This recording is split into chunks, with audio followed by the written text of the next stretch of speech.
UP उपचुनाव तेज प्रताप ने अखिलेश यादव की मौजूदगी में भरा पर्चा। मैनपुरी विधानसभा उपचुनाव में समाजवादी पार्टी के प्रत्याशी तेज प्रताप यादव ने आज अपना नामांकन दाखिल किया। इस मौके पर समाजवादी पार्टी के राष्ट्रीय अध्यक्ष अखिलेश यादव, मैनपुरी से सांसद डिम्पल यादव, सपा के राष्ट्रीय महासचिव रामगोपाल यादव, शिवपाल सिंह यादव एवं सपा सांसद धर्मेंद्र यादव मौजूद रहे। इस अवसर पर अखिलेश यादव ने कहा कि करहल विधानसभा सीट से समाजवादी पार्टी का प्रत्याशी रिकॉर्ड मतों से चुनाव जीतेगा। उन्होंने प्रदेश सरकार को सभी मोर्चों पर विफल बताया। धन्यवाद देता हूँ।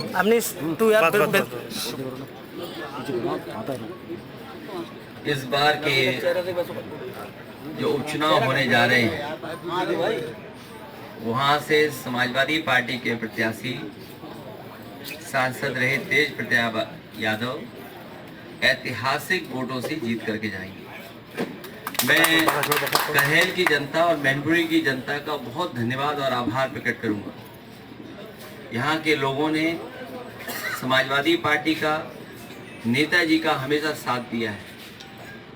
किन्हीं भी कठिन परिस्थितियों में या राजनीतिक कोई फैसला हुआ होगा, यहाँ के लोगों ने समाजवादी पार्टी का हमेशा साथ दिया है। करहल उपचुनाव में जो होने जा रहा है, ये वो विधानसभा है जहाँ की जनता समाजवादी पार्टी को हमेशा चुनती रही है। और इस बार के चुनाव में मैं कह सकता हूं कि पहले से ज़्यादा समर्थन है। हर वर्ग के लोग साथ हैं, हर वर्ग के लोगों का सहयोग और समर्थन मिलेगा। परिणाम बहुत ऐतिहासिक होने वाला है करहल विधानसभा। जहां तक भारतीय जनता पार्टी का सवाल है, Bharatiya Janata party by elections में किसको लड़ाएं, कैसे पीडीए का मुकाबला करें।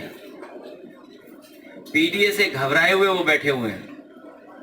पहले तो कभी कभी सुन भी लेते थे उनके मुंह से पीडीए, लेकिन इधर जो पीडीए की ताकत या पीडीए के लोग इकट्ठे हुए, एकजुट हुए हैं, अब ये अपने आप को हर संस्था से ऊपर समझते हैं।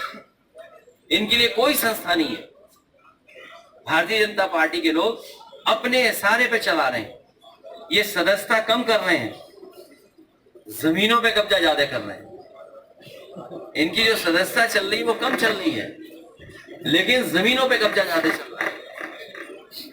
इतना भ्रष्टाचार, बेईमानी, लूट कभी नहीं होगी जितनी इनकी सरकार में होगी। बहराइच की घटना को लेकर क्या कहना चाहेंगे? बहराइच जो कुछ हुआ है, मैं अपने पत्रकार साथियों का धन्यवाद देना चाहता हूं, और खासकर उन यूट्यूबर्स को, उन तमाम सोशल मीडिया के लोगों को जिन्होंने निष्पक्ष होकर के सच्चाई सामने लाने का काम किया।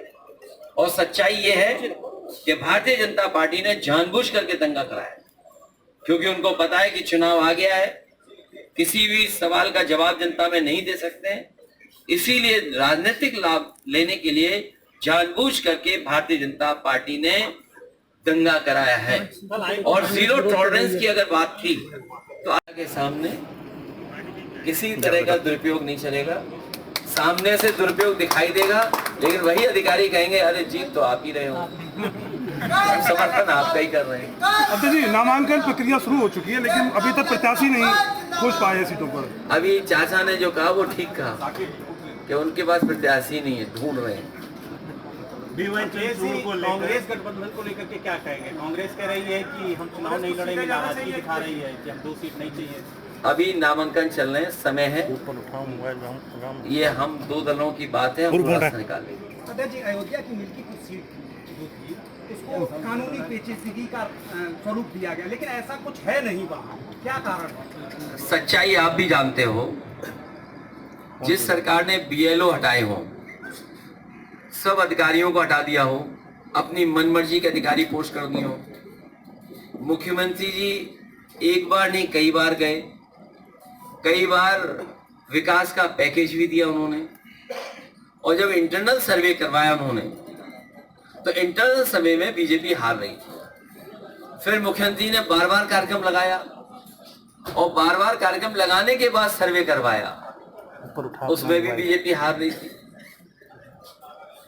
अध्यक्ष जी, करेल में डिप्टी सीएम आए हुए थे, वहां पर 69,000 जो शिक्षक भर्ती के अभ्यर्थी थे वो प्रदर्शन कर रहे थे, उनके ऊपर एफआईआर दर्ज की गई है, उनको जेल भेजा गया डिप्टी सीएम के प्रोग्राम में। जी, मैंने पहले भी कहा आपसे कि ये किसी को न्याय नहीं दे सकते।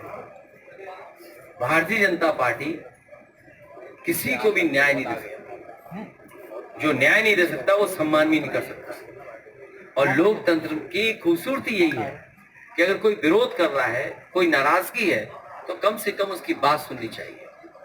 ये जो सत्ता की ताकत से जो मुकदमे लगाए या जेल भेजा है या उनको परेशान किया जा रहा है, यही जनता है, इनका हिसाब किताब करेगी इस चुनाव में।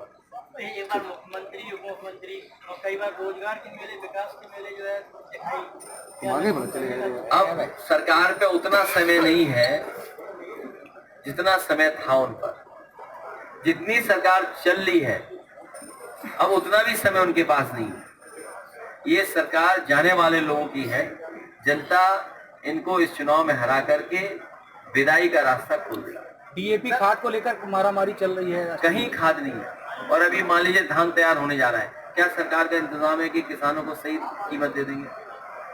जिन लोगों ने कहा कि किसानों की आय दोगुनी कर देंगे, धान तैयार हो गया, क्या तैयारी है धान खरीदने की? किसानों को पराली जलाने से। सर, एक सवाल है सर, इलेक्शन के ये दौरान पराली वाला बड़ा सवाल है।